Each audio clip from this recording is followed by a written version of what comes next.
আজ 10 এপ্রিল রোজ শুক্রবার সকাল 10টার সময় ডিএইচএমএস হোমিও চিকিৎসক কল্যাণ সোসাইটি বন্দর ইপিজেড পতেঙ্গা জোন চট্টগ্রাম এর নিজস্ব অফিসে ডাক্তার স্যামুয়েল হ্যানিম্যান ও ঈদ পুণ্যমোলিনী অনুষ্ঠানে প্রধান অতিথি হিসেবে বক্তব্য রাখেন অত্র সংগঠনের সভাপতি ডাক্তার মোহাম্মদ শফিউল বাশার।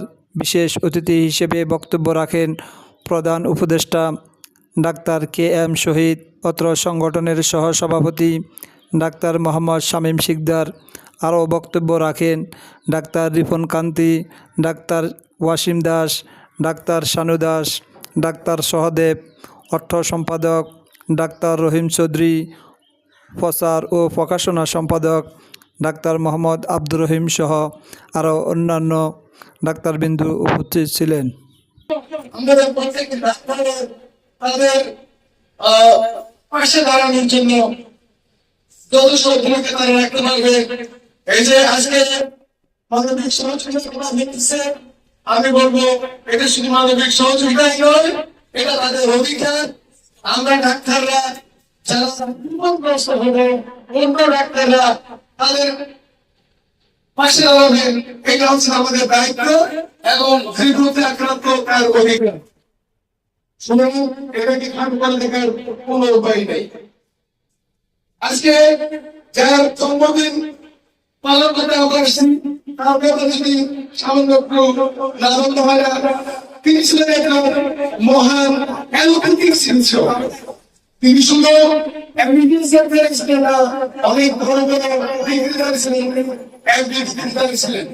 সেই চিকিৎসক অনেক নাম করা চিকিৎসক ছিলেন। আমার একজন বক্তব্য রেখেছেন তার চিকিৎসার সিরিয়াল মেনটেন করার জন্য সরকার 80 ব্যবস্থা ওইখানে প্রয়োগ করেছিলেন। তাহলে দেখেন কত বড় মাপের একজন চিকিৎসক। সেই চিকিৎসক অ্যালোপ্যাথিক চিকিৎসা থেকে কনভার্ট হয়ে তিনি ইউপিতে এসেছিলেন কেন?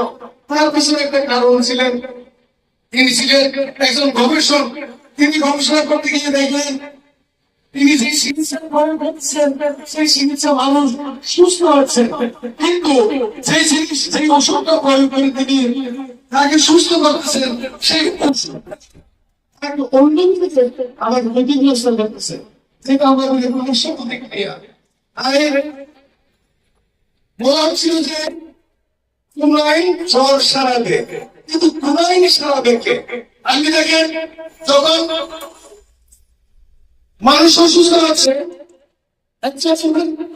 ডাক্তারের কাছে যাচ্ছে, তাকে প্রথমেই প্রয়োগ করা হচ্ছে অ্যান্টিবায়োটিক। যে অ্যান্টিবায়োটিক খাওয়ার পরে তাকে বলা হচ্ছে আপনি একটু দুধ খাইয়ে। কেন?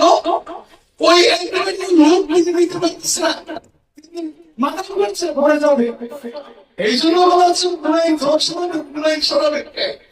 তখন ওই উপলব্ধি থেকে তিনি চিন্তা করলেন না, এইটা কোনো সঠিক চিকিৎসা পদ্ধতি হতে পারে না, আমাকে সঠিক চিকিৎসা পদ্ধতি বের করতে হবে।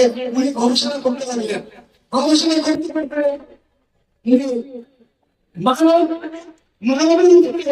উনি এমন ওষুধ তৈরি করলেন যেটা সুস্থ মানুষ অসুস্থ হয়। সেই জিনিসটাই গবেষণা করছে, সেটা সূক্ষ্ম মাত্রায় প্রয়োগ করলে ওই ওষুধটা সেরে যায়। তখন তিনি কনভার্টেড হয়ে অ্যালোপ্যাথিক বিসর্জন করে হোমিওপ্যাথিকে উনি আবিষ্কার করলেন। সেই হোমিওপ্যাথি আমরা সবাই গর্বিত, আমরা সবাই এখানে হোমিও চিকিৎসক।